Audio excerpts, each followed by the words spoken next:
Perdón. Listo, pues, si quieres, dándole. Si quieres, no le des la espalda al resto. Bueno, pues creo que algo del libro. Que no le des la espalda al profesor. Que no le dé la espalda. A los participantes y más bien nos. Ya. Listo. Sí, adelante. Escuchamos. Creo que algo que resalta el libro de la epistemología del sur es como el poder reconstruir,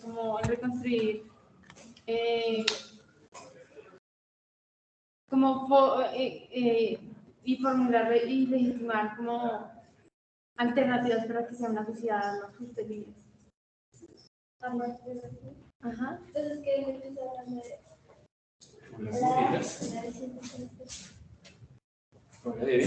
Hola. Y les presento a un compañero, le interesa el semillero, ¿qué pasa? Perfecto, bienvenido, qué gusto, ¿cómo vas? Se llama Abraham. Bueno, y el profesor José Francisco.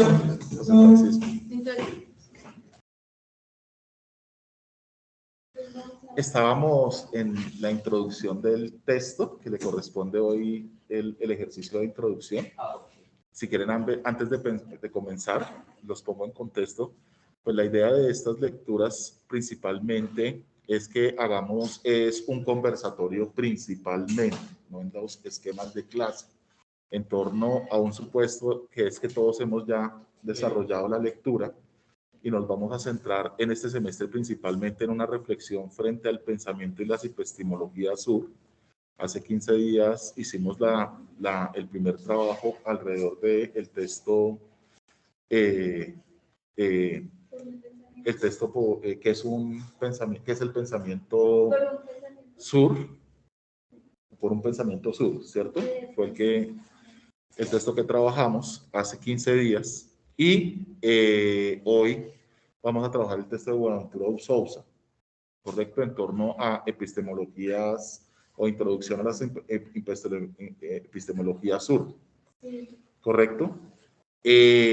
La próxima, en 15 días, a este mismo horario nos volvemos a reunir, pero para trabajar un texto correspondiente a Dussel, al profesor Dussel, y ahí cerramos el componente introductorio a las epistemologías sur, al pensamiento sur y las epistemologías sur, y después nos adentramos en el componente de análisis crítico del discurso. Pues las reglas son muy sencillas, la idea es que nos rotamos la introducción de los textos, este es un grupo de estudio principalmente, tratamos este semestre de titular el grupo de estudio en torno al estudio del pensamiento sur. La idea es que este semestre vamos a hacer un trabajo reflexivo. El próximo semestre vamos a ir más allá y es al orden de la escritura y a la formulación hacia futuro de consolidarnos en torno ya de una línea de investigación en estos campos, ¿correcto? Frente a un proceso de formación y preparación de capacidades y habilidades para la investigación frente a eso. Las reglas son muy sencillas. La idea es que hagamos un grupo de horizontalidad, o sea, que lo que nos defina es no los roles, ni profesor, ni estudiante, sino principalmente es el orden frente a las lecturas, ¿correcto? Y la idea sí hay unos roles mínimos, que es la persona que hace la introducción al texto y facilita la discusión o el conversatorio, y una persona que hace la reseña sobre el texto. Eso no lo rotamos para que quede una memoria. Hay un grupo de Teams donde están todas las lecturas y donde están también las grabaciones y las reseñas que vayan siendo, que son ahí almacenadas. Si ustedes gustan invitar personas, este es un grupo abierto, pero con la regla de que las personas que vengan deben tener un trabajo de lectura previa, ¿correcto? O sea, podemos escoger incluso movilizarlas, no necesariamente hay que venir a todas, pero a la que vengamos hay que tenerla preparada, ¿correcto? Pues lo ideal sería que hiciéramos todo el recorrido por todas las lecturas, pero esa es una regla y un acuerdo mínimo. Entonces, tratamos de organizar un grupo no sobre máximas, sino sobre esos mínimos, y esas son las reglas básicas, ¿correcto? Bueno, era simplemente hacer la presentación frente al espacio, y ahora sí, entonces nuevamente le doy la palabra a Ata. Bueno, pues también es como que intenta hacer un diálogo con una escuela que se llama Frank. La escuela de Frankfurt. La escuela de Frankfurt. Ajá. Entonces como que intenta como, no sé, como contrastar la terminología sur con como que con la tradición crítica de esa escuela. Y pues así como que generar diferencias y analogías entre pues eso fue lo que yo sentí. Pues podríamos comenzar hablando un poco sobre quién es Juan Andrés Sosa Santos. Es un interesante pues, sociólogo, más que todo su tesis doctoral fue como por la cual él ha sido como conocido en el muchísimo, por la que tuvo su mayor auge, porque la hizo en unas comunas en Brasil, no es mal. Entonces, él reflexiona sobre el pensamiento sur o sobre pues, este tipo de miradas y pues si les parece podríamos hablar un poco sobre quién es Boaventura Soto Santos y como la mirada que nosotros teniendo en cuenta, ya que hasta ahora me doy cuenta que los autores que estamos abordando todos están vivos. O sea, la vez pasada hablamos de Edgar Milán, que está vivo, o Está vivo. sí, es cierto. Tiene como 100 años, yo creo, entonces. Pues de los 100 años de Natal. Sí, yo supuse que no había vivido así. Sí, Morán, debe tener como 102 años.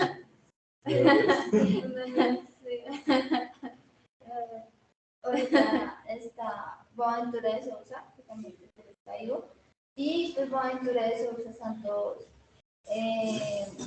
pues aún sigue pues investigando y desarrollando como planteamientos en torno a estas áreas.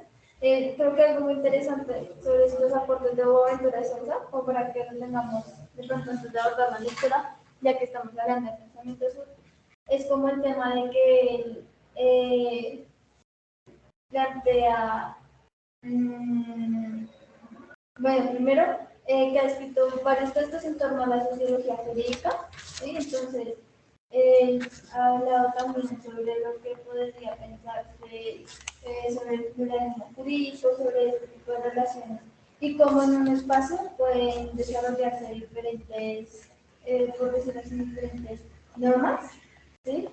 Y también él ha escrito, o sea, él aborda muchos temas, ha escrito sobre cartografía, ha escrito sobre diferentes elementos, pero todos tienen como un mismo enfoque, que es el pensamiento sur, que es el que venimos abordando, que fue que explicó el profesor Sergio.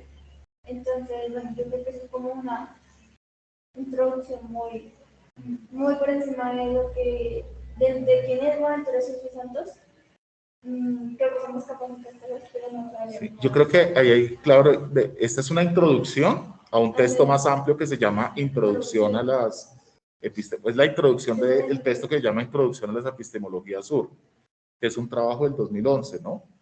Y es bien importante enmarcarlo con varios textos que el autor hay referencia, que es en torno a lo que es el espacio del Foro Mundial, el Foro Social Mundial, ¿correcto? O ahí hay un texto clave que él creo que es un texto también de Boaventura, que es el Foro Social Mundial y la Izquierda Global, que es un texto que ahí se pone de referencia, como otros textos, como es el también de él, de Crítica a la Razón Indolente y la Epistemología del Sur, que es un texto mucho más amplio, que incluso él llega ya a cuestionar algunos conceptos que él desarrolla, ¿correcto?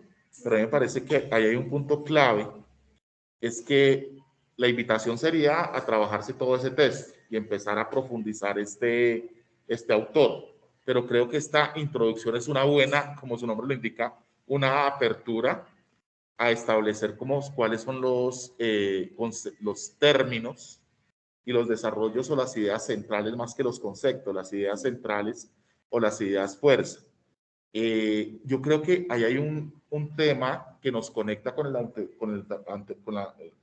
anterior lectura, que cuando trabajamos a Edgar Morin nos decía entender el pensamiento sur, las epistemologías sur, no como un lugar geográfico, sino como una metáfora, porque el sur no es un lugar, el sur corresponde más, es aún una referencia en el pensamiento frente a lo que es la idea del norte, ¿cierto? Y entender ese norte es principal, entender es al pensamiento hegemónico, al pensamiento dominante de lo que es la idea de Occidente, o principalmente entender esos puntos sobre en él la idea también del imperio, sería clave, que serían preguntas que uno abre sobre la pregunta por hegemonía, la pregunta por imperio o imperialismo, que él trabaja esa idea, y mirar si es la misma idea, por ejemplo, de autores como Toni Negri, de imperio, o esta idea de imperialismo que él trabaja, ¿cuál es?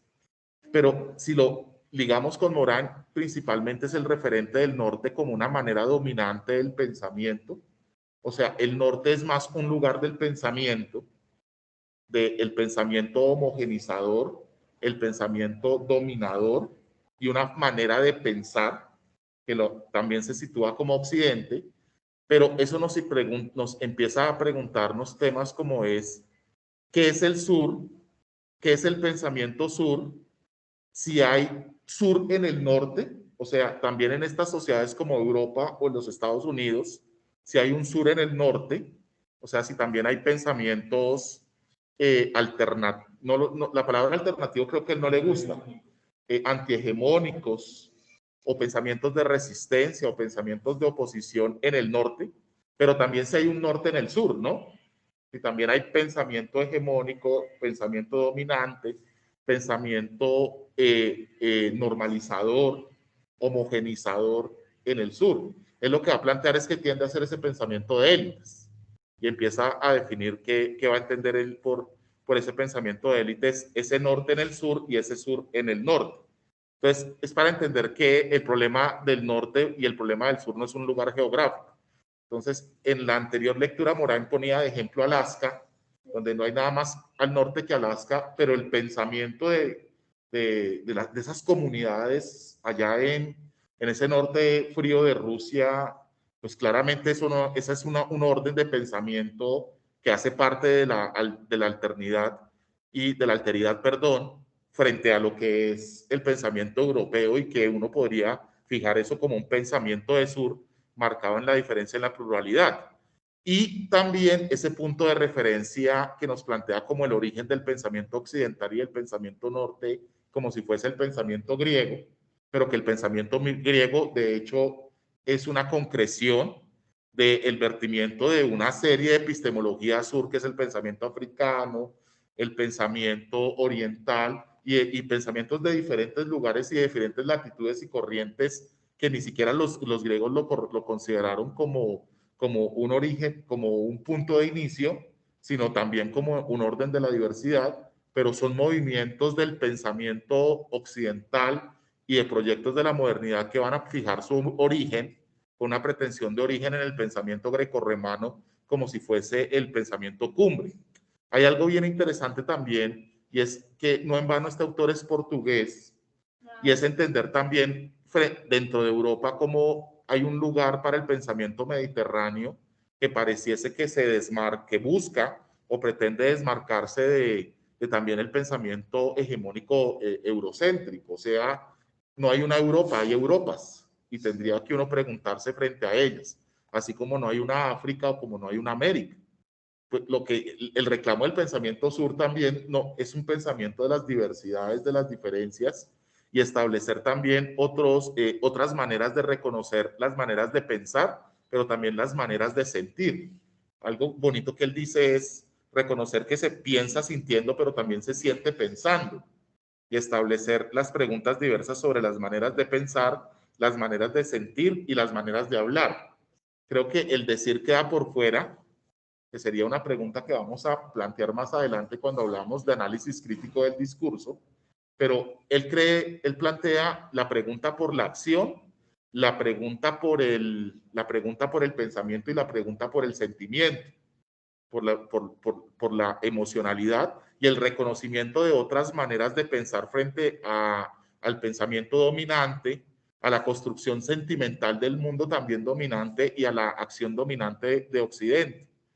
y se mete en esa discusión con la escuela de Frankfurt, porque va a ser como una comparación, y pareciese que él dice, ojo, la escuela de Frankfurt con Adorno, habla de Adorno y de Horkheimer, pone a esos dos autores, él plantea y habla, bueno, las tres generaciones de la escuela de Frankfurt, y él se va a hacer una discusión en esta introducción con la primera generación, con Adorno y Horkheimer, pero lo que va a plantear es frente a una discusión de las epistemologías sur sobre ese pensamiento crítico de esas epistemologías del norte. O sea, él sitúa la escuela de Frankfurt no como pensamiento sur, sino como un pensamiento norte, pero que hay que hacer unos diálogos, porque lo que dice el pensamiento sur, para consolidarse el pensamiento sur, él dice que debe hacer unos diálogos y unas traducciones también con otras epistemologías. O sea,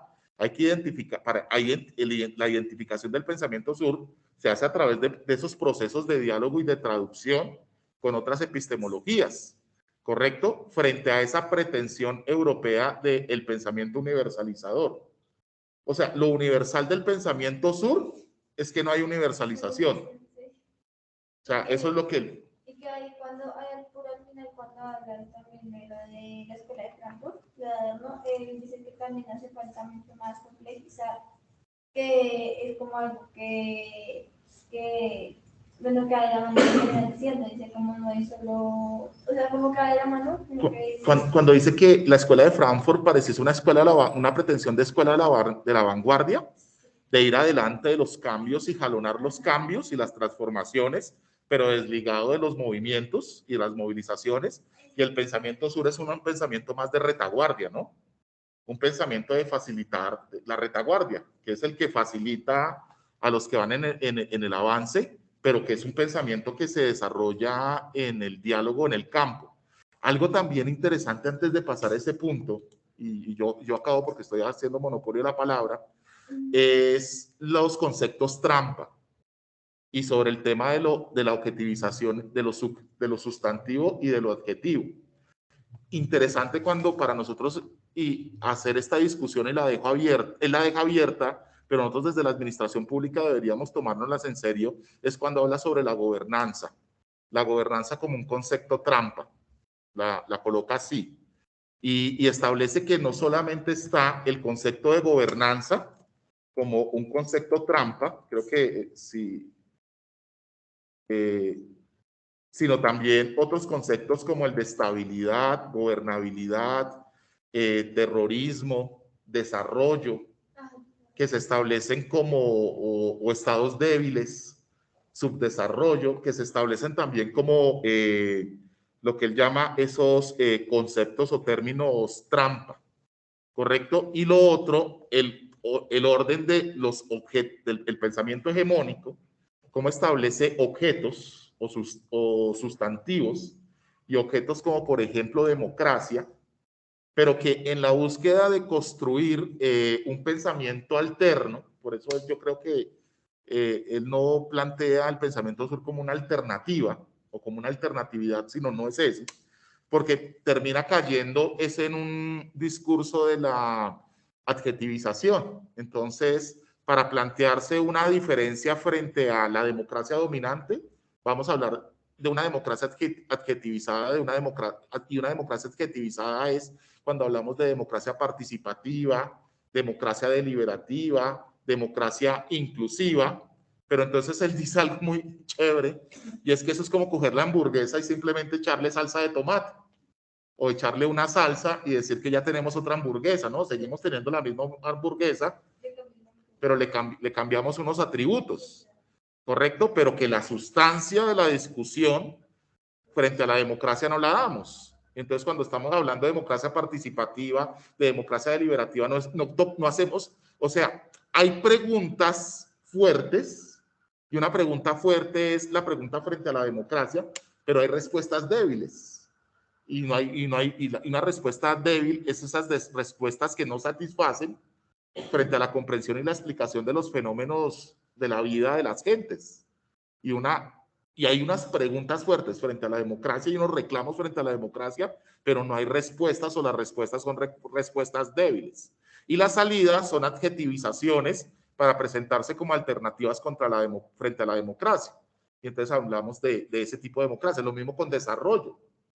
Desarrollo es una sustancia, pero frente a las preguntas por el desarrollo en las dinámicas de la inequidad globalizada, a través de esas dinámicas del pensamiento hegemónico en la producción, en todos los campos, y él dice que la producción no solamente es la dimensión material, sino también la dimensión del pensamiento, se desarrollan también a su vez, empezamos a hablar de desarrollo inclusivo, desarrollo verde, desarrollo armónico, pero frente a las preguntas fuertes frente al desarrollo, terminamos dando respuestas débiles o posturas alternativas frente a ello, ¿correcto? Y eso es bien interesante porque eso empieza a caracterizar diferentes tipos de movimientos y de diferenciaciones, que sería una discusión frente a esas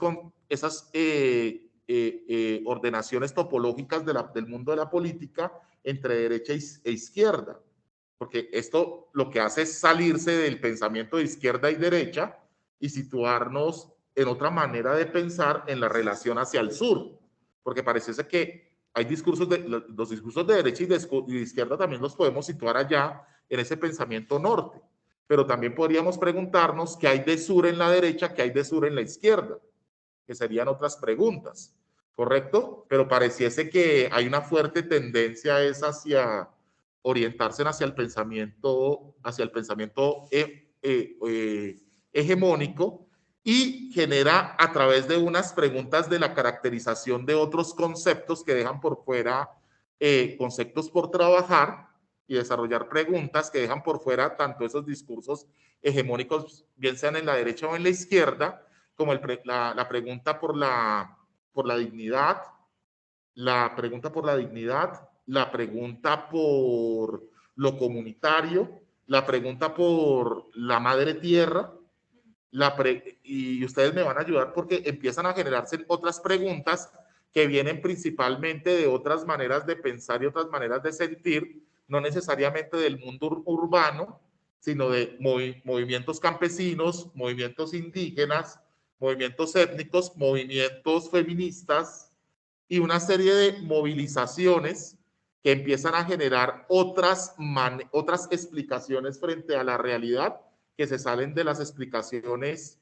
de ese mundo hegemónico. No sé, yo paro ahí porque si no monopolizo esta palabra. Vale, bueno, acá no aportar algo, y es, primero que todo, desde el pensamiento sur, y como lo explicó el doctor, que, bueno, lo tocó más o menos por encimita, es la importancia del individuo. Y es que el pensamiento hegemónico siempre se ha intentado generalizar en torno a la idea de la nación o del Estado. Entonces vamos a encontrar Keynes, el mismo Marx, que no sé por qué, bueno, Marx, Engels, Weber, todos estos van a tratar siempre de hablar de la unidad, ¿no? El Estado popular, por un lado, otros van a hablar del Estado social, en fin. Sin embargo, ocurre algo, y es que el ser humano siempre va a estar permeado por su facultad de individuo. Y es la unión de estos individuos la que va a formar un colectivo. Desde Europa lo que se hizo fue que se positivizó las ciencias sociales, entonces es muy fácil estudiar a las masas. Sin embargo, los pensamientos contrahegemónicos, el mismo Kropotkin lo postuló en su momento, siempre van a buscar ir de la mano con el individuo, porque ontológicamente el individuo es el que conforma la sociedad.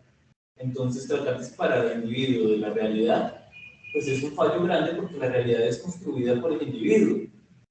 Así que cuando vamos a estudiar un territorio, tenemos que intentar estudiar lo general, pero desde la individualización, que sea un ejercicio más complejo, porque de lo contrario... Pero ese sería el pensamiento hegemónico. No, es que desde el pensamiento contrahegemónico es esto, o sea, la importancia del individuo. Y es que la idea de todos estos es complejizar un poquito el sistema de pensamiento y entender que, para mí, la forma en la que yo veo el Estado como individuo genera una idea distinta de Estado. Y cuando los individuos como yo nos reunamos, vamos a generar esa idea de Estado. Así que estudiar un Estado latinoamericano, por ejemplo, utilizando teoría europea, pues no va a aplicar, porque el individuo como tal es el encargado de generar eso, y desde el individuo aquí en Colombia es donde se genera la idea de la nación colombiana. Esto para mí pues es otra señal clara de todos estos pensamientos contrahegemónicos, es la crítica, este ejercicio disyuntivo que hace toda Europa y Estados Unidos, de separamos, luego hacemos generalidades y en un ambiente de laboratorio vamos a encontrar esto, que al fin y al cabo esto pues, podrá funcionar para la física, no para las sociales.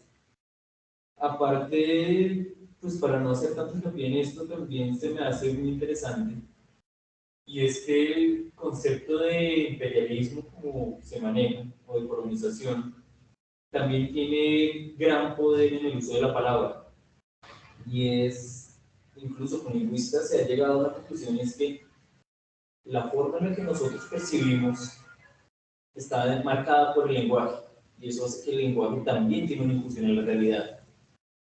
Cosas tan sencillas, hace poquito estaba viendo un experimento que se realizó con el MIT, si no estoy mal, creo que fue el MIT o si no la Universidad de Massachusetts, empezaron a preguntarle a varias comunidades que describieran unos objetos. Los alemanes veían puentes y hablaban de lo robusto, de lo fuerte, pero en comunidades latinas no se hablaba de esto, sino de la belleza del mismo puente. Así que el lenguaje como tal, la forma de expresión, va a marcar la realidad. En ese orden de ideas, la colonización siempre va a buscar imponer su sistema de lenguaje para evitar una resistencia real. Los españoles llegaron aquí a castigar al que hablara en lenguas indígenas, pero pues no se marca solo con esto. El hecho de, no sé, hablar de mundialización y que le digan, no, esto es globalización, pues sí, van a venir diciendo lo mismo. Lo que pasa es que la globalización es un concepto muy europeo que es válido dentro de la comunidad científica, social, que viene al fin y al cabo de Europa. Entonces, el simple hecho de, no sé, cosas como que aquí le digan estrés laboral, pues no le va a quitar que siga siendo la eliminación del obrero, la explotación laboral. Entonces, cómo desde la misma realidad y la construcción de un lenguaje, de una teoría propia, se empieza a cambiar la realidad y la forma de pensamiento, que es lo que al fin y al cabo no le conviene a la hegemonía. Pero ahí no pareciese también que, por lo menos desde de Boaventura, él plantea que el individuo liberal o el pensamiento del individuo liberal, él lo dice que es una trampa, y es entender ese individuo desde esa perspectiva liberal, que está discutiendo él principalmente con la escuela de Frankfurt, porque él dice, la escuela de Frankfurt lo que plantea es que el individuo fue corrompido y que entonces no se puede encontrar un individuo autónomo. Y ese es un argumento de la escuela de Frankfurt. Y él dice, ojo con eso, porque es que el pensamiento sur lo que busca es una manera de cómo escapar del liberalismo, cómo salir del pensamiento liberal. Esa es una apuesta. Y entonces lo que plantea es cómo reconstruir o reconfigurar la pregunta por el individuo. Y él dice, es que la discusión frente al individuo-sociedad es una trampa, en el sentido que plantea una desconexión supuesta con el estado de naturaleza. Y entonces lo que él va a decir es que esa supuesta conformación del individuo liberal que se conforma y se asocia y conforma lo que es la idea de sociedad civil liberal, él dice, eso es una trampa en el sentido de que hace una desconexión con el estado de naturaleza y con la interrelación y la conectividad con el orden de lo comunal. Y más que la pregunta, más que por la pregunta por lo común, sería dar la discusión por lo comunitario. Y pareciese que eso, y son cosas interesantes, cómo pasar de hablar desde el pensamiento liberal, hegemónico de bienes comunes, a hablar sobre, por ejemplo, bienes comunitarios. Y la pregunta de lo común y lo comunitario cambia de orden ahí. Y también cómo pasar de ese pensamiento, de ese individuo liberal desconectado y competitivo a un individuo que es individuo en tanto hay comunidad. Si no hay comunidad, no hay individuo. Es como cuando hablábamos en la discusión con el anterior autor, se me olvida, con Morán, que solo hay bebé en tanto hay madre. O sea, si no, o sea, solamente concebimos la existencia del bebé o del niño, del bebé, en tanto hay una madre o un cuidador. Y cuando nos hablaba de todo el orden de lo afectivo, o sea, no hay bebé por el bebé en sí mismo. Si no hay madre y no hay cuidador, no existe bebé, ¿correcto? La concepción de la posibilidad de la vida de un bebé está en la madre o en el cuidador. Pero lo mismo sucede, es que no hay individuo en tanto no haya comunidad, y la comunidad no solamente es la sumatoria de los individuos, es una relación mucho más profunda. Y eso hace también parte de un orden de la pregunta por el estado de naturaleza. Y por eso él plantea, es que hasta en las sociedades coloniales, ellos no superaron el estado de naturaleza. Hay un ocultamiento ahí porque él habla de las colonias portuguesas como siguieron desarrollando las leyes del indigenato, y para el caso de las colonias, nuestras colonias, las españolas, por ejemplo, todo lo que fue la sociedad de castas y los códigos de blancura y las etnias y todo eso, blancos, mestizos, afros y todo eso, eso es estado de naturaleza. Y eso se articula y se sigue articulando. Pero el estado de naturaleza todavía sigue operando, aunque se invisibilice en la pretensión de esa construcción de sociedad liberal en las sociedades coloniales o poscoloniales. Como ahí es una pregunta bien interesante. ¿Nosotros qué somos? ¿Somos una sociedad colonial o una sociedad postcolonial? Esa sería también una discusión bien interesante. Es que, bueno, de todo este movimiento de la contrahegemonía existen dos tipos de individuos. Lo que pasa es que, bueno, está el individuo liberal, que en realidad pues, es el individuo alienado. Entonces es el individuo que pierde ese estado de conciencia de lo comunal, de lo popular. Y este individuo alienado, con tal de que pueda comprarse el último iPhone, va a acabar con todo esto, que fue lo que se hizo con los liberales. Va a empezar a trabajar, a humillar, a explotar con el fin y no le va a importar lo que ocurra, porque pues va a tener sus bienes de consumo. Pero luego está el individuo liberado, y es que el individuo liberado es consciente de eso que mencionabas, y es cómo convive en una comunidad sin perder la individualidad. Al fin y al cabo, la individualidad va a ser siempre lo que marca a la persona. Así que el ejemplo básico, y es porque rapan a todos los soldados, porque quieren suprimir este espíritu del individuo, ¿no? Porque el individuo cuestiona.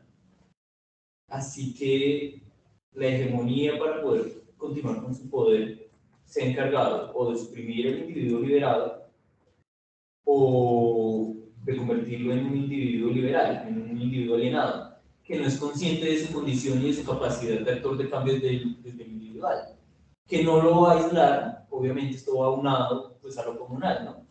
Este concepto lo maneja muy bien Kropotkin en El apoyo mutuo, y es como el individuo es fuerte, el individuo cuestiona, pero biológicamente la especie que aprende a convivir pues en estas comunidades siempre va a preponderar sobre el individuo. Pero como desde lo primitivo y desde lo idílico, lo comunal nunca va a suprimir al individuo, y es que es el individuo el que tiene la facultad de ser crítico, el colectivo no. El colectivo se ciña a las normas del colectivo, el individuo puede cambiar y decir que está mal.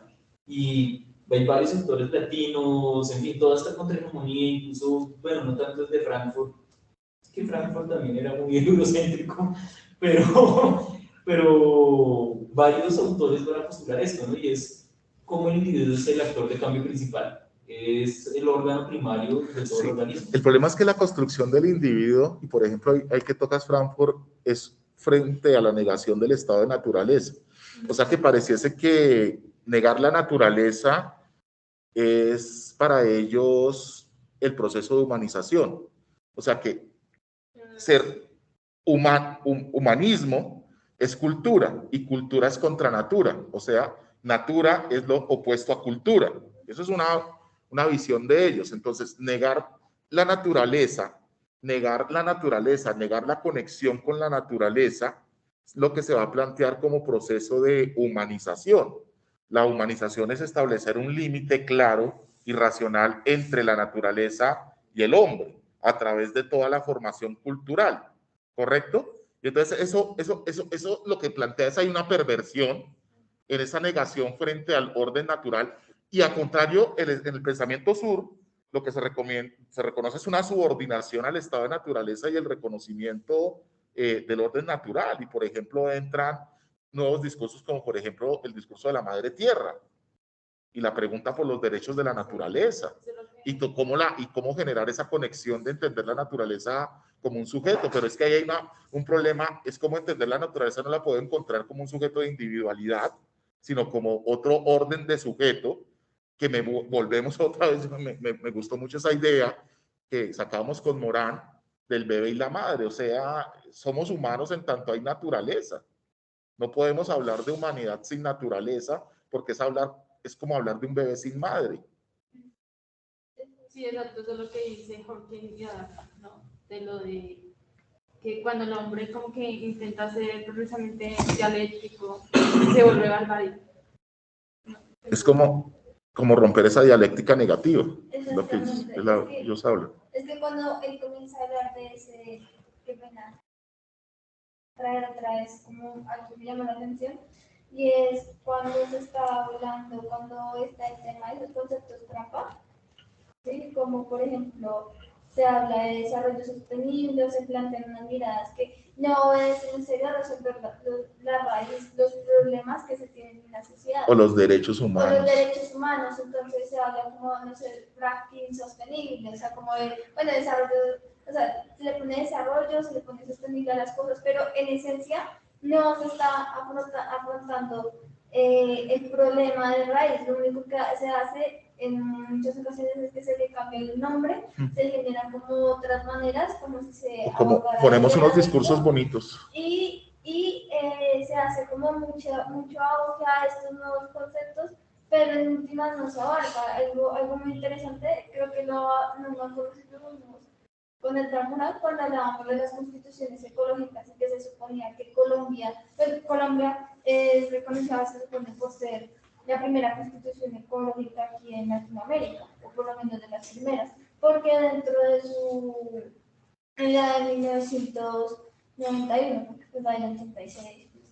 Entonces, porque se supone que en los artículos de la Constitución empieza a reconocer ciertos derechos, pero aún así se queda corta, teniendo presente pues que o sea, mira a la naturaleza como una cosa y lo coloca en el Código Civil. O sea, digamos que se empieza a mirar dentro de esos mecanismos o las estrategias que se deberían tener en cuanto a la protección del medio ambiente, en cuanto al hacer, en cuanto a esto, aún nos quedamos muy cortos cuando en un país como Colombia se debería priorizar. Y hay algo muy interesante que quería relacionarlo así ya, como acortando, y es con lo que dice este señor Mauricio García Llegas, es que estaba buscando como la parte del libro.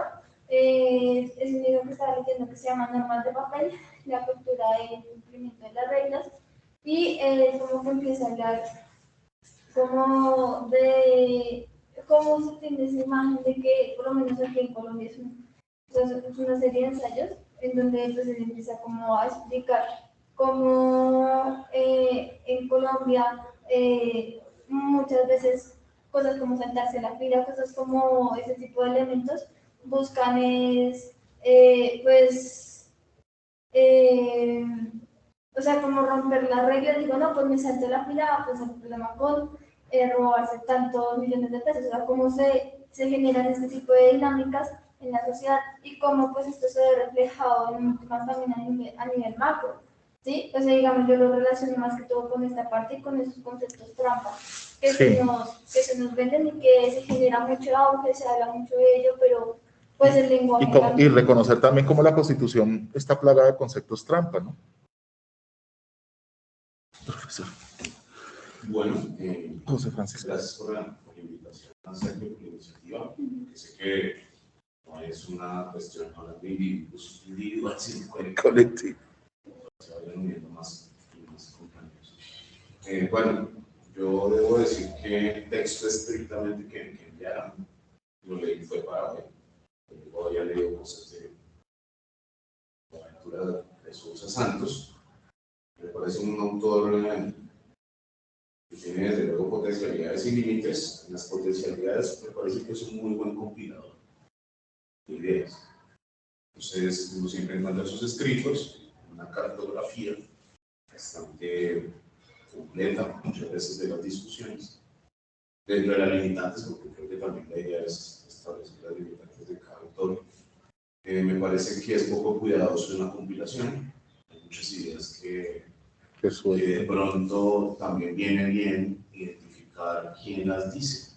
Por ejemplo, lo sentimentalizante es quien eso Falsborg era muy cuidadoso, él decía esto es de las comunidades. Sí. Creo que ahí falla muchos Santos.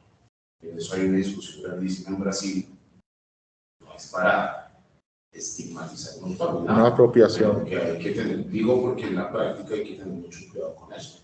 Cuando uno es voz, es para fluir, y a veces, inclusive la misma noción de epistemología del sur es mucho más antigua.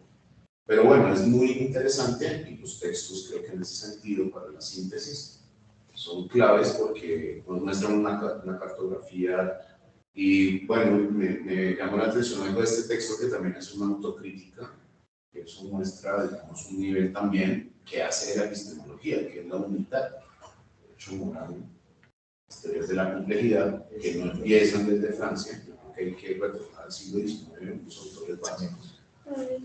Habla de la unidad en términos de pensamiento, que tiene que ver con las discusiones sobre la modernidad.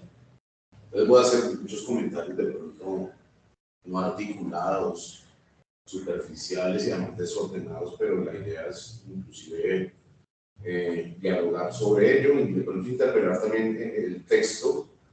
Digo interpelación porque hay muchas cosas valiosas que me parece que hay una cosa clave del grupo de estos encuentros, y es que todas estas lecturas hace mucha falta traducirlas, como decías, dice el mismo texto, en clave de administración pública.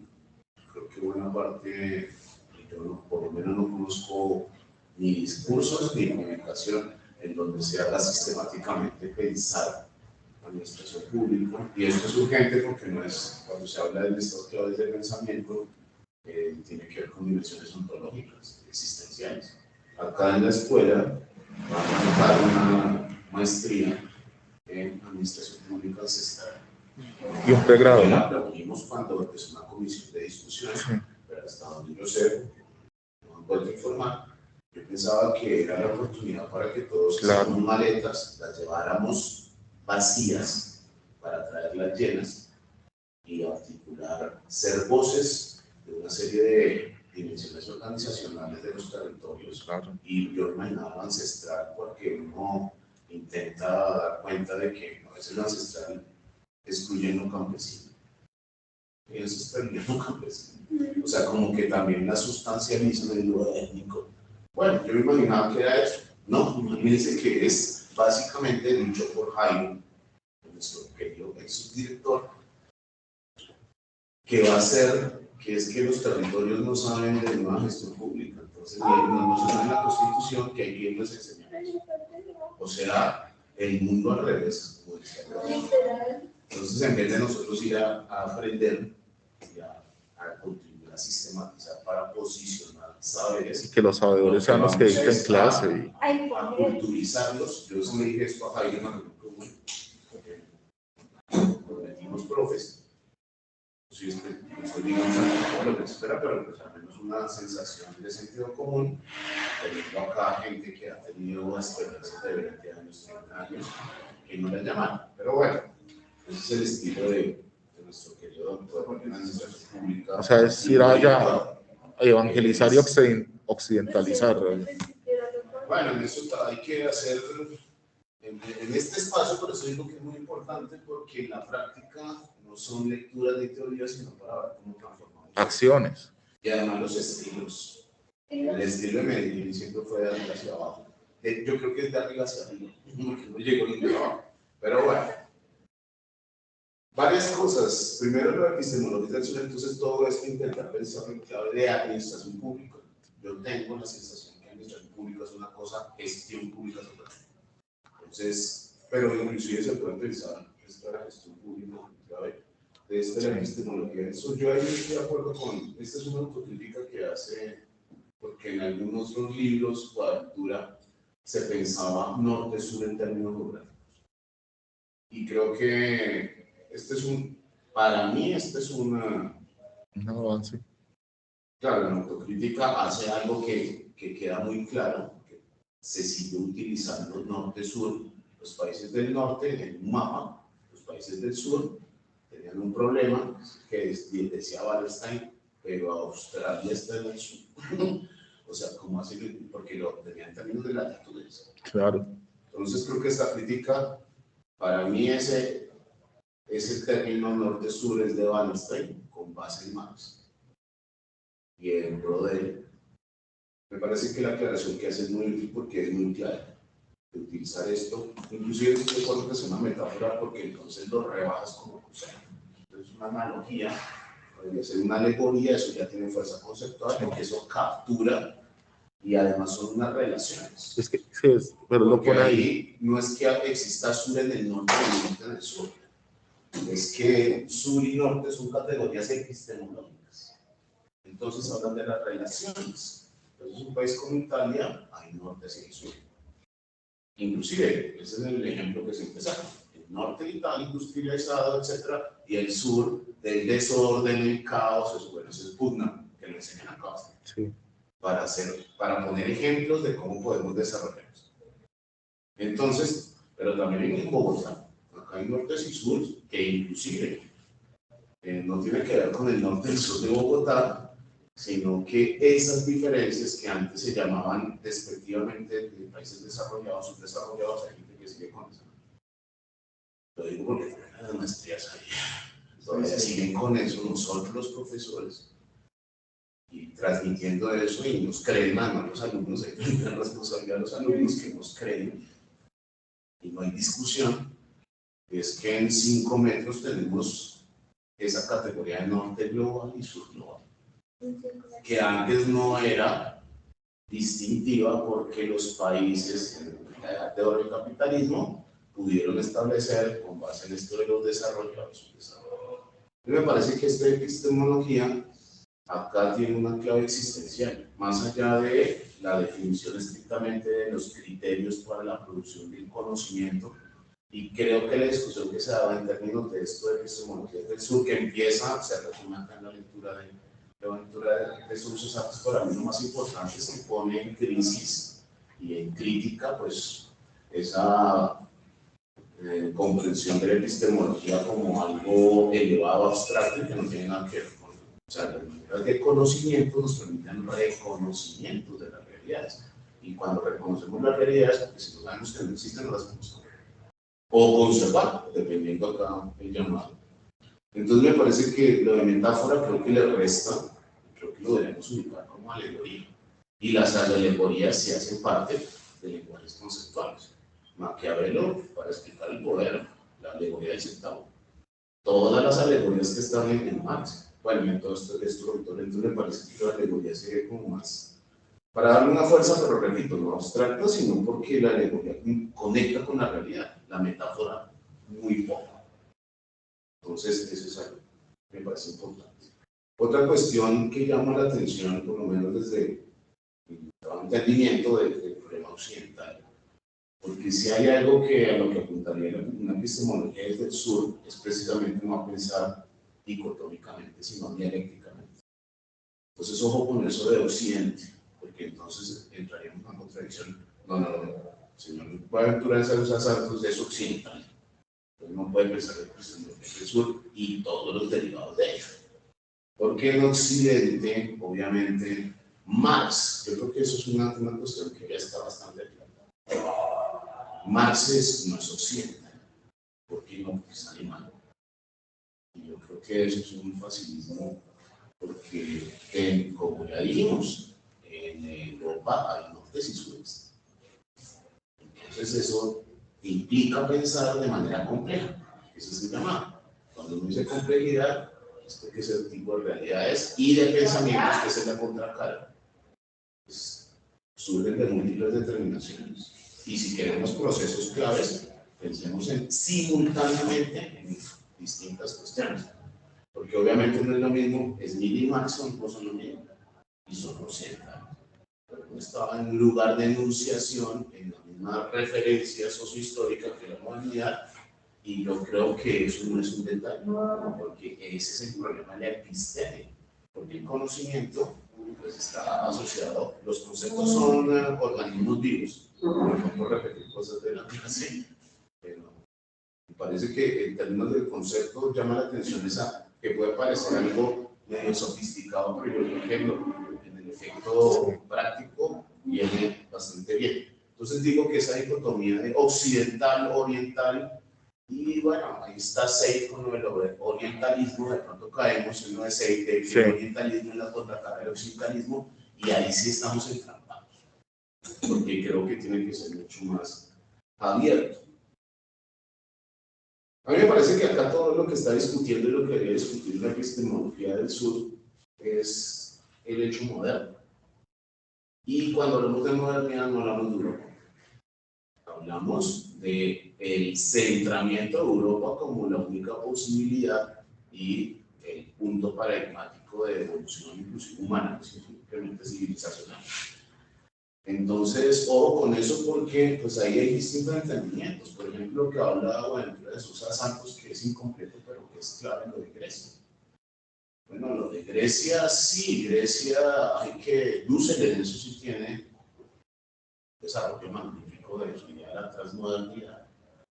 Yo creo que valdría la pena traerlo también para no tener, digamos, creo que en la administración pública tenemos muchos sesgos del siglo XIX, del siglo XXI, sobre cómo nos hemos concentrado, creo que más en otras cosas y el tema epistemológico, como que eso es de suyo. Y creo que acá la clase que dan es como las grandes escuelas de epistemologías, y eso no es, eso es historia de las escuelas, porque epistemología es hacer estas discusiones mucho más de fondo. Y lo digo porque, por ejemplo, el pensamiento de Grecia, hay que hacer unas distinciones. Una cosa es Aristóteles en la reconstrucción paleontológica o antropológica, digo que ya está desde los 70. Otra cosa es el Aristóteles que construyó la modernidad. Porque los dos son aristocráticos, pero una es el que construye la modernidad en esos tres ejes de la cristiandad católica, sobre todo el protestante, lo clásico, latino, grecolatino, pero el Aristóteles que nos llega a nosotros no es el Aristóteles de la reconstrucción un poco más fidedigna. Entonces nos ponen a Aristóteles como el gran lógico, y Aristóteles tiene tratado sobre el mito, y dice con el griego podemos conocer esa visión del mito griego.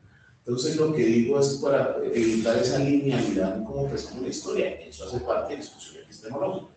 Entonces hay que tener mucho cuidado con eso, porque entonces si nos paramos en criticar la modernidad, hay que criticar a Aristóteles desde luego de hoy, pero sobre todo a Aristóteles que construyó la modernidad, porque si no, estamos en un lío que nos puede llevar al juego del hámster, porque anda muy rápido, pero sin movernos. Entonces, por ese lado. Y lo otro, digo que ojo con la idea de Occidente, porque casi siempre se hace una identidad entre Occidente y universal. Entonces, lo universal no va a ser súper eurocentrado. Es que hemos revisado si ese concepto, no con las mismas palabras, está en otras claves. Porque no es un problema de la universalidad, es un problema de la imposición de la universalidad como una de las universalidades. Es decir, la universalidad que se cree la modernidad.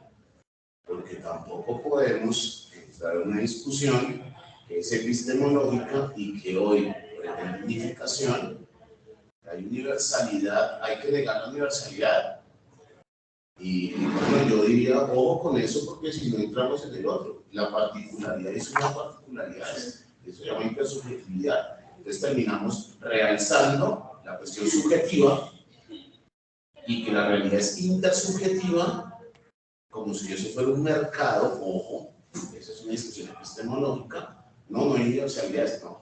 Otra cosa en la crítica a la modernidad es que la universalidad no es absoluta, sino que depende de sistemas de referencia. Eso significa, por un lado, mecánica cuántica Einstein, Porque es que Einstein no dice, no, es que no hay gravedad. No, la gravedad de la Tierra es distinta a la gravedad de la Luna, la gravedad del sistema solar. Pero eso es una ley universal, pero no como quería Newton, que funcionaba en todo tiempo y espacio. No, y también es más. O bueno, no más, digo, condensa una época en donde hay una crítica de tengamos en cuenta las sociedades históricas, porque no todo funciona. El individuo, eso es de una sociedad histórica. La sociedad capitalista, ¿había individuos antes? No. Eso es una creación y hay que tenerlo en cuenta. Entonces digo porque la de relatividad no es relativismo, no, todo es relativo, no todo es relativo, porque si yo me boto de una ventana, de pronto el relativismo se me acaba a los 3000 segundos. Y digo, no, es que esto es relativo. Entonces lo digo porque tenemos que incorporar eso, Sí. sobre todo en cada administración pública. ¿No? Administración pública, ¿qué es? Es pensar que hay una universalidad, entonces no. Hay unas reglas de la sociedad. Entonces, tenemos que sopesar, porque tenemos, digamos, un pensamiento muy positivista y neopositivista. Entonces, ojo con esa identidad, porque la universalidad, el pensamiento contemporáneo indígena tiene conceptos de universalidad y de unidad. Por eso hablan de unidad en la diferencia. Eso no es de los historias de la complejidad. Creo que el primero que dijo eso, y yo casi tengo un sesgo, no lo he escuchado antes, pero eso está presente en el siglo XIX.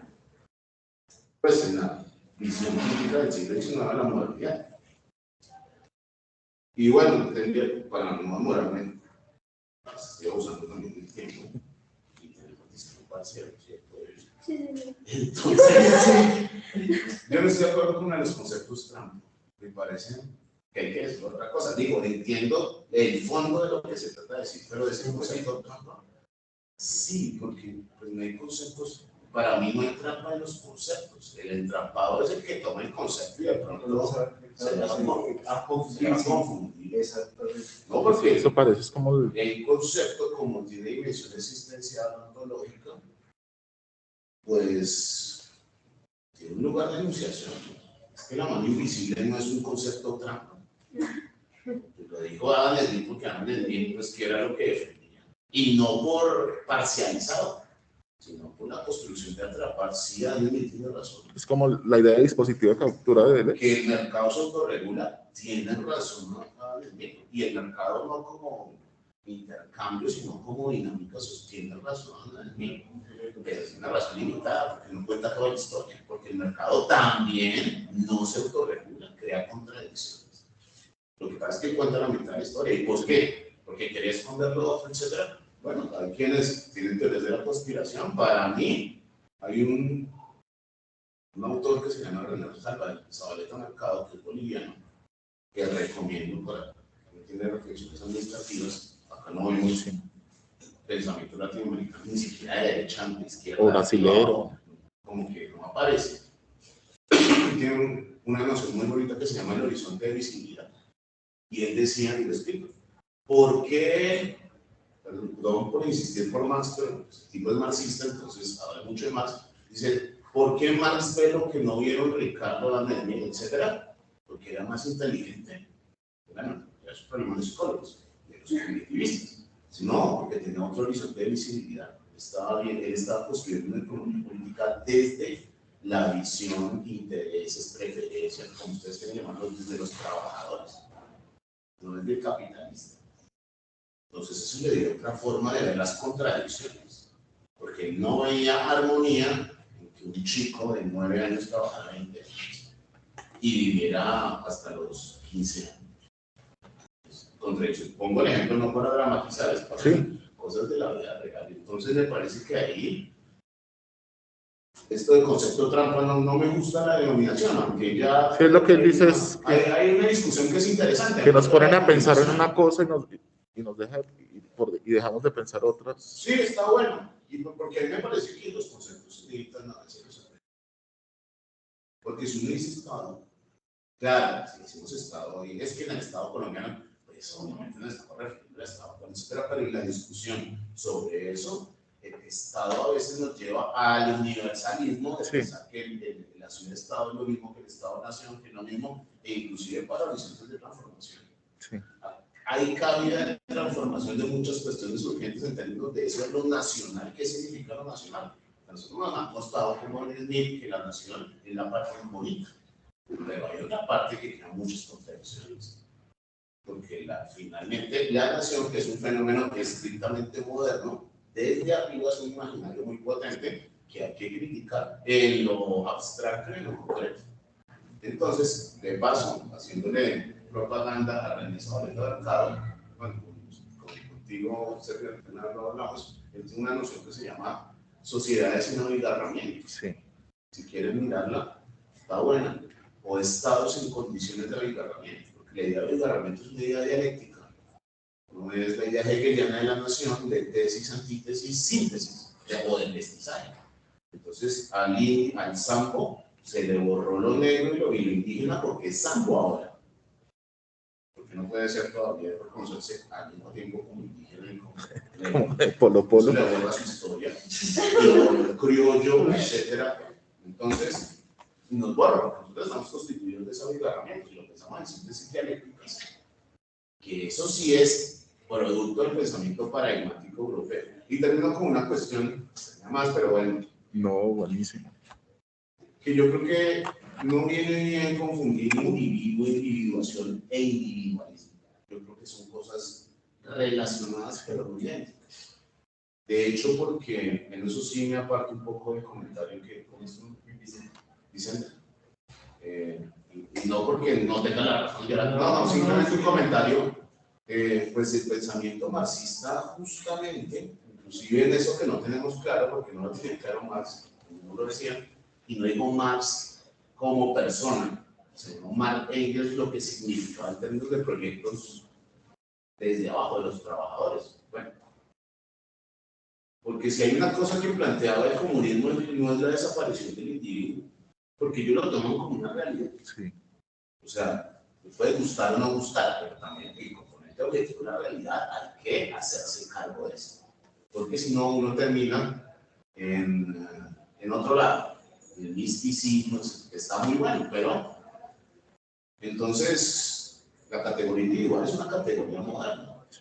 Y ellos parten, eso de pronto puede ser, pero hay una realidad también, y es que esa tradición en medio del tipo de sociedad en que estamos, también la tenemos que tomar como dato de la realidad. O sea, los indígenas hoy tienen un pensamiento contemporáneo aymara, guaraní, quichua, está relevado, tienen categorías individuales, pero en una dialéctica de común, individuo, y no son marxistas, digo, Sí.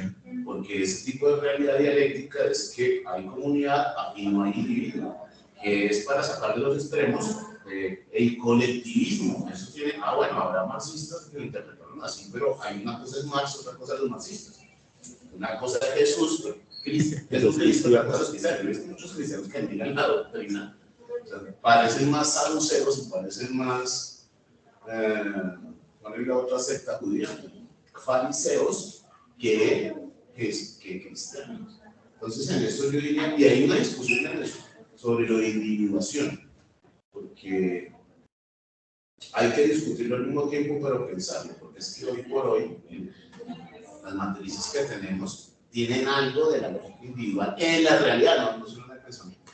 Bueno, había otras cosas ahí, pero bueno, esto lo seguimos viendo, discutiendo. No, buenísimo. No, muchas gracias y por terminación del tiempo creo que la discusión va para más y que esperaremos en 15 días continuar este diálogo alrededor de la lectura de Dussel. Creo que esa lectura nos va también a ampliar el marco de discusión y va a plantearnos nuevas preguntas, que ese es el objetivo. Bueno, muchas gracias y ahí queda en el espacio y José Francisco, muchas gracias. La grabación queda ahí en el espacio de Teams y ahí también se sube la reseña y entonces nos vemos y continuamos este diálogo en 15 días. Bueno, hasta luego. Perfecto, muchísimas gracias. Hasta luego. Muchas gracias.